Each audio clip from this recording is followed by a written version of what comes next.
श्री कृष्णा मित्रों, मैं प्रियंका स्वागत करती हूँ आपका जीवन और आध्यात्म में। मित्रों, आज मैं लेके आई हूँ सतलिका एकादशी की कथा। चलिए कथा को सुनते हैं। एक समय दालभ्य ऋषि ने पुलस्त ऋषि से पूछा कि हे महाराज, पृथ्वी लोक में मनुष्य ब्रह्म हत्यादि महान पाप करते हैं, पराये धन की चोरी तथा दूसरे की उन्नति देखकर ईर्ष्या करते हैं, साथ ही अनेक प्रकार के व्यसनों में फंसे रहते हैं, फिर भी उनको नरक प्राप्त नहीं होता है। इसका क्या कारण है? वे ना जाने कौन सा दान पुण्य करते हैं जिससे उनके पाप नष्ट हो जाते हैं। यह सब कृपया पूर्वक आप मुझसे कहिए। पुलत्स्य मुनि कहने लगे कि हे महाभाग, आपने मुझसे अत्यंत गंभीर प्रश्न पूछा है। इससे संसार के जीवों का अत्यंत भला होगा। इस वेद को ब्रह्मा, विष्णु, रुद्र तथा इंद्र आदि भी नहीं जानते हैं, परंतु मैं आपको इस गुप्त रहस्य के बारे में अवश्य बताऊंगा।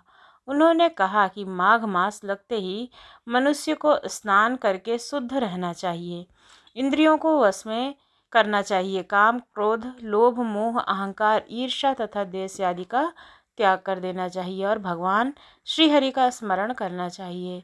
पुष्य नक्षत्र में गोबर, कपास, तिल मिलाकर के उनके कंडे बनाने चाहिए। उन कंडों से 108 बार हवन करना चाहिए। उस दिन मूल नक्षत्र हो या एकादशी तिथि हो तो अच्छे पुण्य देने वाले नियमों को ग्रहण करना चाहिए। स्नान आदि नित्य क्रिया से निवृत्त होकर सब देवताओं के देव श्री भगवान का पूजन करें और एकादशी का व्रत धारण करें। रात्रि को जागरण करें। उनके दूसरे दिन धूप, दीप, नैवेद्य आदि से भगवान का पूजन करके खिचड़ी का भोग लगाएं।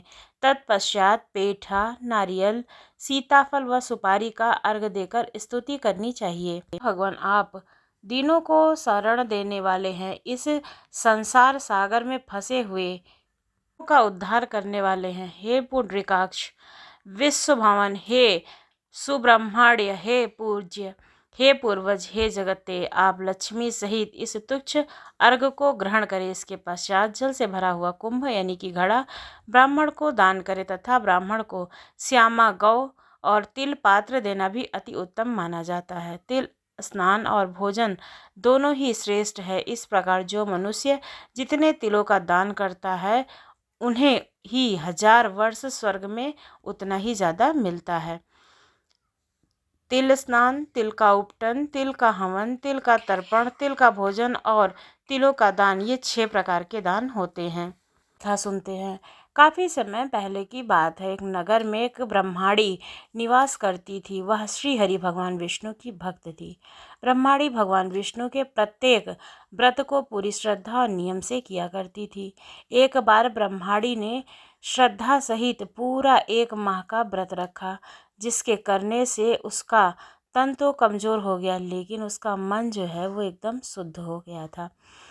उसके अपने भक्त के इस तरह के कठिन व्रत को देखकर भगवान विष्णु ने सोचा कि तन शुद्धि से इसे वैकुंठ तो प्राप्त हो जाएगा, लेकिन उसका मन तृप्त नहीं होगा। लेकिन ब्रह्माणी से अपने व्रत में एक भूल हो गई थी कि व्रत के समय उसने कभी भी किसी को कोई दान नहीं दिया। इस वजह से उसे विष्णु लोक में तृप्ति नहीं मिलेगी। तब भगवान स्वयं उसके दान लेने के लिए उसके घर पधारे। भगवान विष्णु उस ब्रह्माणी के घर भिक्षा लेने जब गए तो उन्होंने भगवान विष्णु के दान में मिट्टी का एक पिंड दे दिया। भगवान श्री हरि वहाँ से भिक्षा लेकर चले आए। इस जन्म में सभी आनंद भोग कर मृत्यु के बाद विष्णु लोक पहुँच गई। उसे वहाँ रहने के लिए कुटिया मिली, जिसमें कुछ भी नहीं था सिवाय एक आम के पेड़ के। उसने भगवान श्री हरि से पूछा कि मैंने जीवन भर इस आपके लिए व्रत किया है, इसका हमें क्या लाभ हुआ? उसे यहाँ पर खाली कुटिया और एक आम का पेड़ मिला है। तब श्री हरि ने कहा कि तुमने मनुष्य जीवन में कभी भी अन्न का दान नहीं किया है, यह उसी का परिणाम है। यह सुनकर उसे पश्चाताप होने लगा। उसने प्रभु से इसका उपाय पूछा।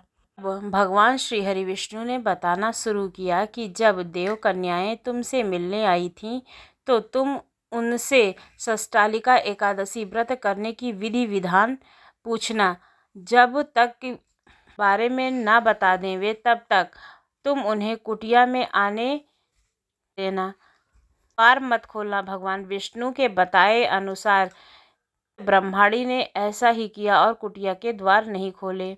हार मानकर देव कन्याओं ने सप्तादि व्रत की कथा व विधि ब्रह्माणी को सुनाई। देव कन्याओं से विधि विधान जानने के बाद में कालिका एकादशी का व्रत किया। उस ब्रह्माणी ने उस व्रत के प्रभाव से उसकी कुटिया में सभी आवश्यक वस्तुएं आदि भर गईं और ब्रह्माणी भी पहले से ज़्यादा रूपवती हो गई। को हमारे द्वारा दी हुई जानकारी कैसी लगी? अगर अच्छी लगी हो तो हमारे चैनल को सब्सक्राइब करना ना भूलिए। धन्यवाद।